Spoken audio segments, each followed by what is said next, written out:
आज का हमारा टॉपिक है क्यों ना गुरुदेव की कठपुतलियाँ बन जाएं। गुरुदेव अपने शिष्यों के साथ समय समय पर गोष्ठियाँ लिया करते थे, यानी मीटिंग किया करते थे, ताकि उनको मार्गदर्शन दे सकें और गाइड कर सकें हम शिष्यों को।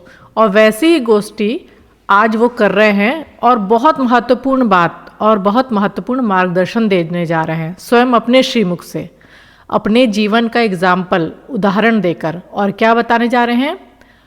गुरु और शिष्य का संबंध कैसा होता है, एक शिष्य के जीवन में गुरु का क्या महत्व होता है, गुरु की जरूरत क्यों है, गुरु अपने शिष्य से क्या चाहता है, शिष्य की पात्रता कैसे विकसित हो, शिष्य का सच्चा शिष्यत्व कैसे विकसित हो। तो आइए पूरे ध्यान से, पूर्ण श्रद्धा भाव से आज के सत्संग का लाभ उठाते हैं। सभी शिष्य बैठे हैं, वह हम सबके आराध्य हमारे गुरुदेव उनके सामने बैठे हैं और बोल रहे हैं। शास्त्रों में एक नहीं अनेक उदाहरण इस चिंतन की पुष्टि करते मिलते हैं कि जीवात्मा अजर है, अमर है, अविनाशी है। आत्मा की सार्वभौम सत्ता एवं शाश्वत की सत्यता होते हुए भी इस सत्य से कौन इनकार कर सकता है कि बिना माँ के सहयोग के उसी शाश्वत आत्मा का इस धरती पर विकास एक दिन भी संभव नहीं है। तो यहाँ पे गुरुदेव गोष्ठी ले रहे हैं शिष्यों के साथ और बता रहे हैं कि शिष्य और गुरु का क्या संबंध होता है और किस तरह बता रहे हैं।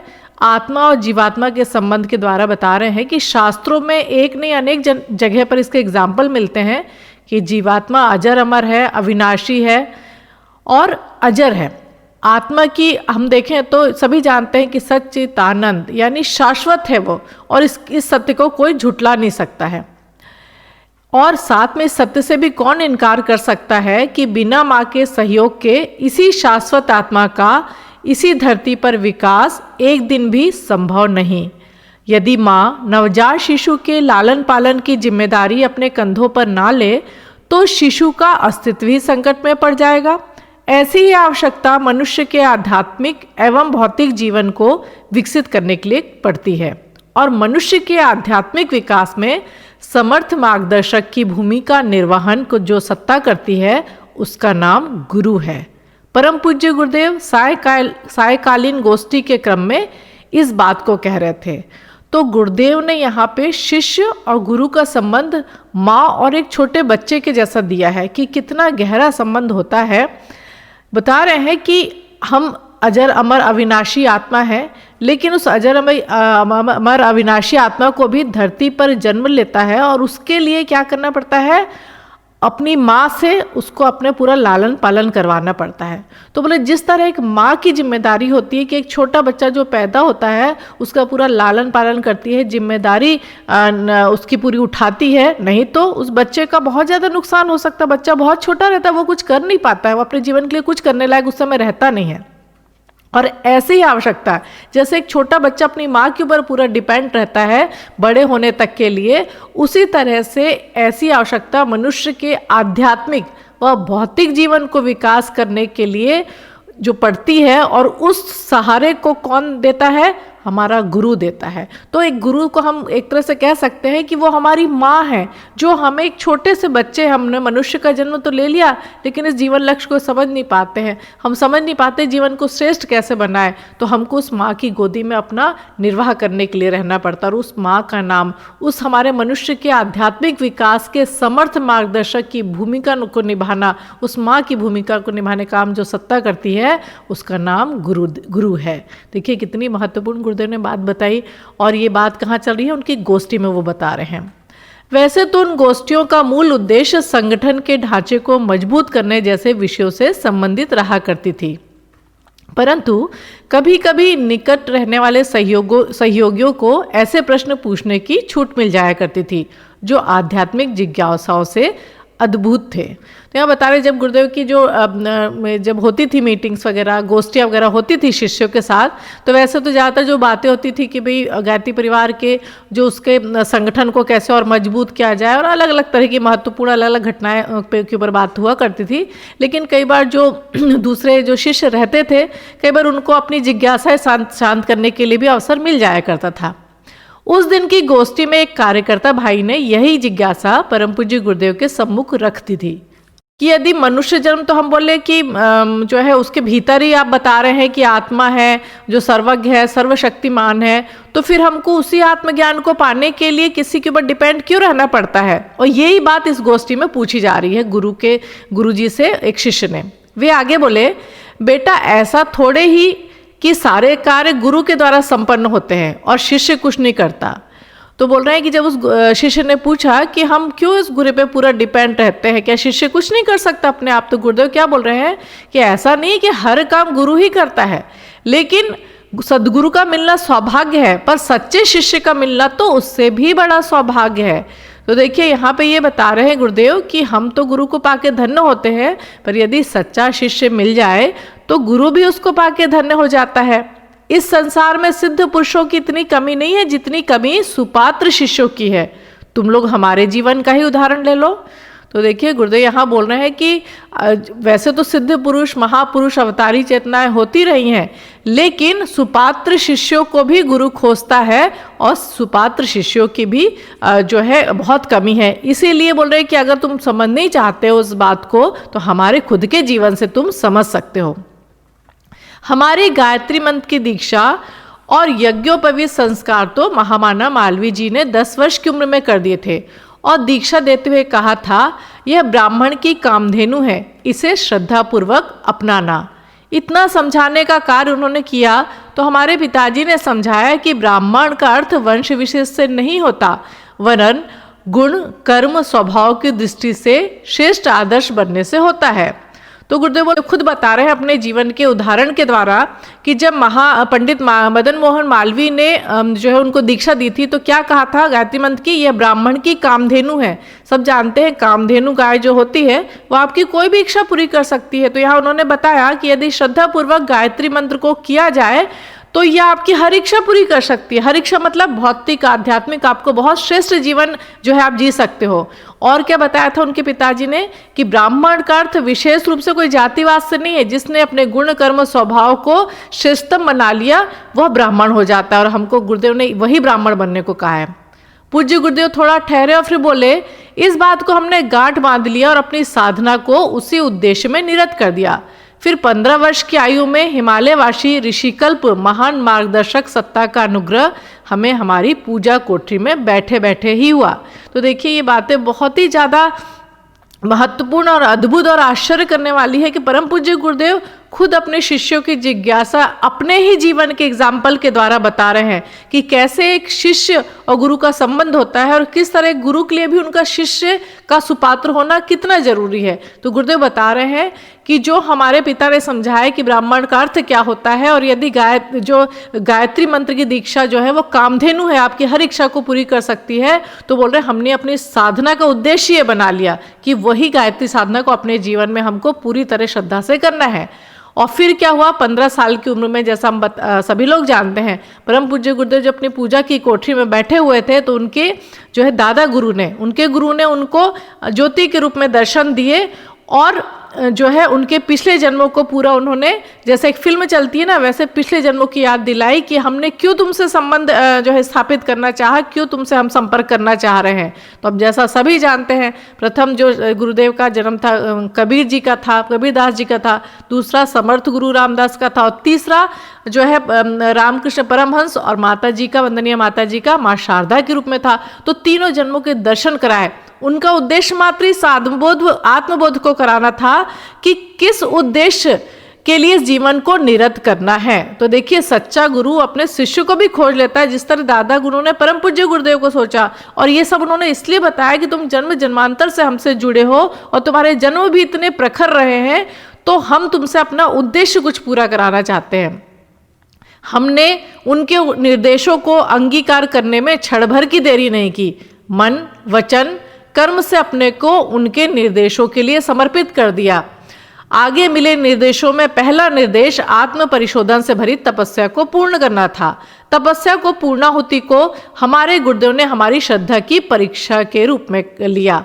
तो देखिए उनके गुरुदेव ने उनको क्या बताया, जो भी उनको जो है डायरेक्शन दिया कि कैसे जीवन जीना है और कैसे आपके अंदर एक सच्चा शिष्यत्व आ सकता है और कैसे आपको हमारे अंदर हमारे कार्य पूर्ण करने हैं, तो मन वचन कर्म से अपने निर्देशों के लिए समर्पित कर दिया। ये बहुत इंपॉर्टेंट यहाँ पे लाइन है। गुरुदेव यहाँ पे क्या बोल रहे हैं कि उन्होंने एक मिनट को भी नहीं सोचा, और कितनी कम उम्र में 15 साल की उम्र में, और पूर्ण रूप से गुरुदेव को अपने समर्पित कर दिया। अब यहाँ पे क्या बात है कि केवल हम स्मरण ना करते रहे, बताया है कि गुरुदेव का नाम रटना, दिन रात गुरुदेव को याद करना अच्छा, पर समर्पण पूर्ण होना चाहिए।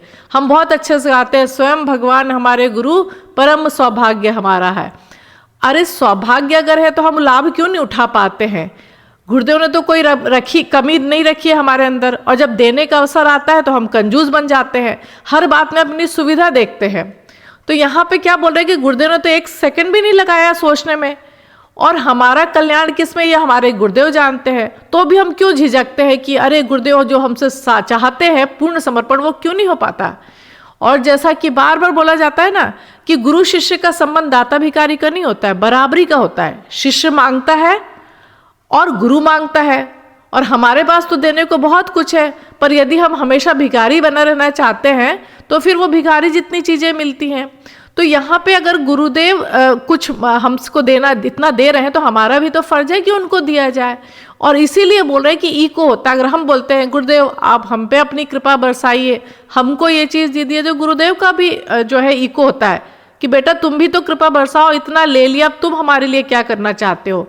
तो गुरुदेव के जो यहाँ प्रसंग बताया गया कि उन्होंने 1 मिनट भी नहीं लगाया, मन वचन कर्म से उन्होंने अपने गुरु के निर्देशों से उनको सब कुछ सौंप दिया। तो उसी तरह हमको भी जो भी गुरुदेव का कार्य करने का अवसर मिले, जब भी कुछ करने का, तो हमें एक्सक्यूज़, अगर सच में कोई मजबूरी तो लगभग कोई एक्सक्यूज़ ना बनाए। और हर समय याद रखें कि किस तरह दादा गुरु को गुरुदेव ने कुछ भी सेकंड उन्होंने नहीं सौंपा था और सब कुछ तुरंत बिना सोचे समझे सब कुछ कर दिया था। ये होता है असली शिष्य। इसलिए कहा जाता है कि बोलते ना कि कई बार हमको लगता है कि जिनको सदगुरु के दर्शन हुए वो बहुत सौभाग्यशाली हैं, और जो दर्शन नहीं कर पाए उनको लगता है कि क्यों ऐसा नहीं हो पा रहा है। लेकिन यदि शक्ति प्रभाव और चेतना से हम जुड़ जाते हैं तो हमको उसी तरह की अनुभूति और उसी तरह की शक्ति मिलती है, और उसी तरह से हमारा गुरु की चेतना के साथ एकाकार होता है। इसलिए बोलते हैं जो दीक्षा का मतलब ही ये है कि दी अपनी इच्छा, और दीक्षित तो बहुत लोग हो जाते हैं, लेकिन क्या हमने अपनी इच्छा और अपना अहंकार समर्पित कर पाए हैं, स्वयं को खाली कर पाए हैं? ऐसा गुरुदेव बोलते हैं जीवन में उतारने वाले कुछ 100 या 1000 ही मिल पाते हैं। तो सच्चा सच्चा गुरु और शिष्य वही होता है, सच्चा शिष्य जो पूर्ण रूप से जिस तरह से दादा गुरु को समर्पित हुए उस तरह से जो है शिष्य अपने को समर्पित कर दे। निकट बैठे सभी कार्यकर्ता पूज्य गुरुदेव की बातों में एवं अंतरंग संस्मरणों को सुनने में कुछ तल्लीन हो चुके थे कि यदि इस समय कोई उन्हें झकझोर भी देता तो उनकी मनोभूमि को डगमगा पाना संभव नहीं था। तो यहाँ क्या बोल रहे हैं कि स्वयं बोलते हैं ना, स्वयं महाकाल, स्वयं इतने सामर्थ्यवान गुरु, स्वयं वो अवतारी चेतना सामने बैठी हुई है और अपने जीवन के एग्जाम्पल के द्वारा बता रही है कि शिष्य और गुरु का क्या संबंध होता है। तो निश्चित रूप से शायद हम भी होते तो इतना उसमें तल्लीन हो जाते कि हमको पता ही नहीं चलता कि क्या हो रहा है हमारे आसपास। यहाँ पे दादा गुरु बोल रहे हैं कि उन्होंने निर्देश दिए कि बता रहे हैं कि अनुष्ठान की पूर्णाहुति तुम्हें मथुरा में सहस्त्र कुंडी यज्ञ का आयोजन करने में करनी है। सोचिए एक 15 साल के बच्चे को उन्होंने पूरा निर्देश दिया, पूरी साधना बताई क्या करनी है, अखंड ज्योति को जलाने को बोला, 24 लाख के महापुरुष चरण बताए और बोले जो ये अनुष्ठान तुम करोगे इसकी पहली पूर्णाहुति मथुरा में 1000 कुंडी यज्ञ में करना है। पहले दिन उन्होंने ये सब बातें बताई और बोलते हैं जो वो सहस्त्र कुंडी यज्ञ हुआ था आज तक वैसा यज्ञ नहीं हुआ, और उसमें ऐसी ऐसी अनुभूतियाँ, ऐसे ऋषि सत्ताएं आई थी हिमालय से और ऐसी ऐसे अनुभूतियाँ और ऐसे अद्भुत करने वाले प्रसंग हुए हैं कि सब लोग आज जो उसमें थे वो बताते हैं कि क्या नहीं हुआ था। अब देखिए यहाँ पे सभी शिष्य बैठे गुरुदेव से एकदम एकाग्रचित होकर सब सुन रहे हैं। सब दत्त चित्र होकर पूज्य गुरुदेव द्वारा संस्मरणों के रूप में दिए जा रहे इस जीवन निर्देश को सुन रहे थे, स्वीकार कर रहे थे। पूज्य गुरुदेव बोले बेटा जमा पूंजी हमारे पास कुछ भी नहीं थी। जो पैसा था वो हम गायत्री तपोभूमि के निर्माण में और जन्म भूमि में एक हाई स्कूल बनाने में लगा चुके थे। लाखों लोगों की आवश्यकताओं की पूर्ति की जा सके, सहस्त्र कुंडी यज्ञ में भाग लेने आने वाले श्रद्धालुओं के आवास भोजन की व्यवस्था बनाई जा सके, इतना साधन सहयोग कहाँ था हमारे पास। जमा पूंजी के नाम पर श्रद्धा थी, सो उसे गुरुदेव के चरणों में अर्पित कर दिया।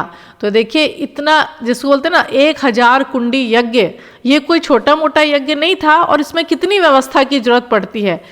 तो गुरुदेव हमको यहाँ पे अपनी जो है जीवन से सिखाना चाह रहे हैं कि बड़े बड़े संकल्प लेने में कुछ नहीं है, और साधन वगैरह की भी बात बहुत ज़्यादा सामने आएगी कि साधन और सुविधा है कि नहीं आपको, लेकिन आप हमारे जीवन के एग्जाम्पल से याद कर लेना कि जब सहस्त्र कुंडी यज्ञ में भाग लेने को कहा गया तो हमारे पास कुछ नहीं था, साधन सहयोग और इतना कुछ भी नहीं था, और जमा पूंजी के नाम पर क्या थी? श्रद्धा। तो यहाँ बता रहे हैं कि जीवन में बहुत कुछ अवसर आएंगे गुरुदेव के काम करने के, और हमको डर के पीछे नहीं हटना है कि हमारे पास तो साधन नहीं है, सुविधा नहीं है, हमारे अंदर इतनी कैपेसिटी, इतना आत्मबल, इतनी शक्ति कहाँ है। तो गुरुदेव के चरणों में पूर्ण रूप से अपने को समर्पित कर दे, अपनी श्रद्धा को समर्पित कर दे। वो बोल रहे फिर कोई काम भी असंभव नहीं है। आगे जो हुआ ऐतिहासिक है। यज्ञ तो ऐसा हुआ कि लोग उसे वर्षों याद करते रहे, पर यज्ञ के प्रसाद के रूप में गायत्री परिवार की स्थापना हुई। जन जन तक विचार क्रांति का रथ पहुंचाने का सिलसिला चल निकला। यह किसका चमत्कार है बेटा? यह श्रद्धा का चमत्कार है। श्रद्धा से तो समर्थ गुरु सच्चे मार्गदर्शक की भूमिका निभा सकते हैं।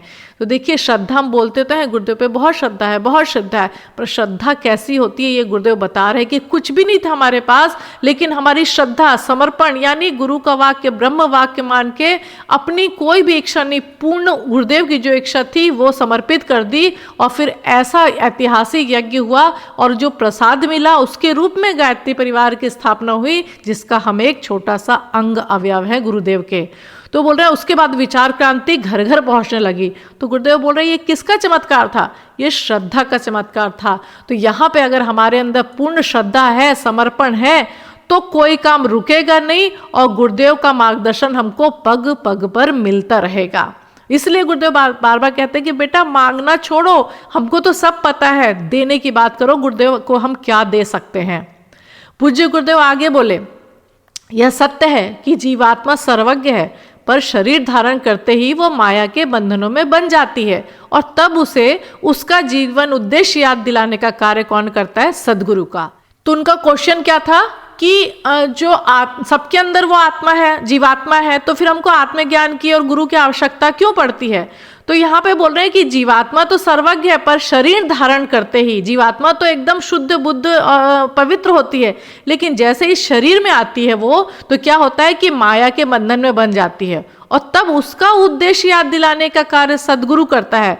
पर सदगुरु भी यह पथ दूसरे को तब दिखा सकते हैं जब शिष्य सत्पात्र हो। कितने अच्छे से यहाँ पे बताया गया कि सत्पात्रता की आवश्यकता कितनी ज़्यादा पड़ती है हमारे जीवन में। तो यहाँ पे बोल रहे हैं कि आज हमारे जीवन में गुरुदेव आए हैं और हमको गुरुदेव मिले हैं, तो हम कहीं ना कहीं ये सोचे कि ये जो हमको शरीर मिला है ये हमको धर्म का कार्य करने का माध्यम मिला है, और गुरुदेव चाहते हैं कि हम उस धर्म को, उस लक्ष्य को हमेशा याद रखें। इसलिए गुरुदेव का हमको साथ मिला है उद्देश्य को याद दिलाने के लिए बार बार, और इसीलिए अलग अलग रूपों में, चाहे वो कठिनाइयाँ आए, परेशानियाँ आए या अनुभूतियाँ हो, हमको गुरुदेव याद दिलाते हैं कि बेटा ये तुम्हारा जो जन्म मिला है ये मेरा कार्य करने के लिए मिला है। इसलिए ये मोह माया जो चढ़ जाती है इसको ध्यान रखो कि ये तुमको मोह माया चढ़ाने नहीं है।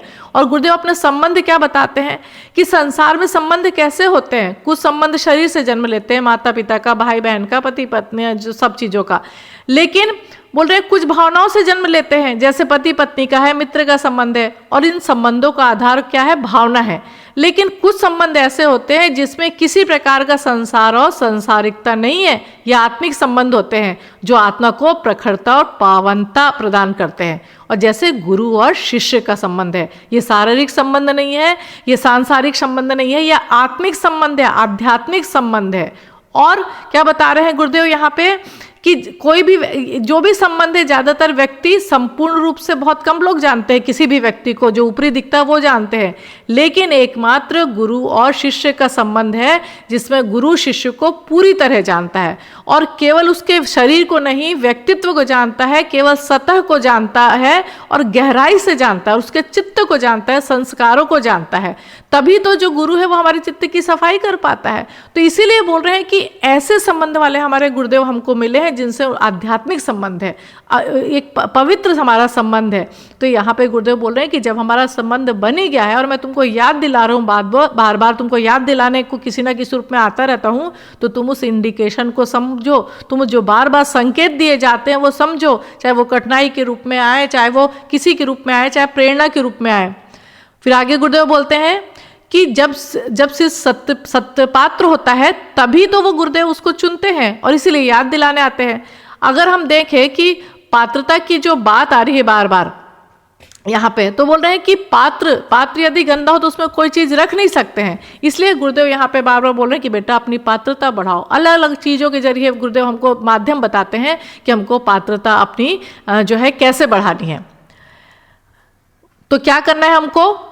बोना और काटना। फसल का दाना ना बो तो फसल नहीं हो सकती। भगवान का व्यवहार भी ऐसा है कि वह बिना लिए किसी को कुछ नहीं देता है। सुदामा से तंदुल, गोपियों से दही, शबरी से बेर, बलि से भूमि, कर्ण से दांतों में लगा सोना प्रभु ने मांगा था। हमसे भी हमारे गुरुदेव ने जब जो भी कुछ मांगा तो हमने दिया। यदि तुम भी अपने भीतर की देने की इसी पात्रता को अर्जित कर लो तो भगवान भी तुम्हें बदले में निहाल करने में पीछे नहीं रहेंगे। गुरु शिष्य के भीतर इसी पात्रता का विकसित करता है, इसी पात्रता को। तो देखिए कितनी सुंदर यहाँ बात बताइए गुरुदेव की, पात्रता विकसित करने का सबसे सामान्य और सीधा सिद्धांत है बोना और काटना। बोले फसल को बोएंगे नहीं तो फसल होगी कहाँ से? तो बोले भगवान भी ऐसे ही व्यवहार चाहता है और बिना दिए वो लिए किसी को कुछ नहीं देता है।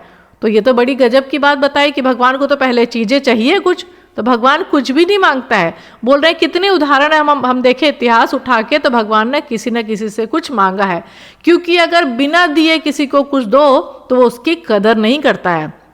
हमको गुरुदेव ने इतना मुफ्त में इतना ज्ञान दिया है, अगर हम इतनी कदर करते, स्वाध्याय चल रहा है, कितना गुरुदेव की रोज कृपा बरस रही है, पर क्या हम सबका अंदाज लगा पाते हैं कि रोज ही तो किसी न किसी रूप में गुरुदेव के मिल रही है कृपा, और पता नहीं क्या हो जाता रोज कुछ ना कुछ छोटी छोटी चीज़ें, पर गुरुदेव की तप शक्ति साथ है, गुरुदेव का आशीर्वाद साथ है, गुरुदेव का प्रोटेक्शन साथ है, इसलिए हम बचे रहते हैं।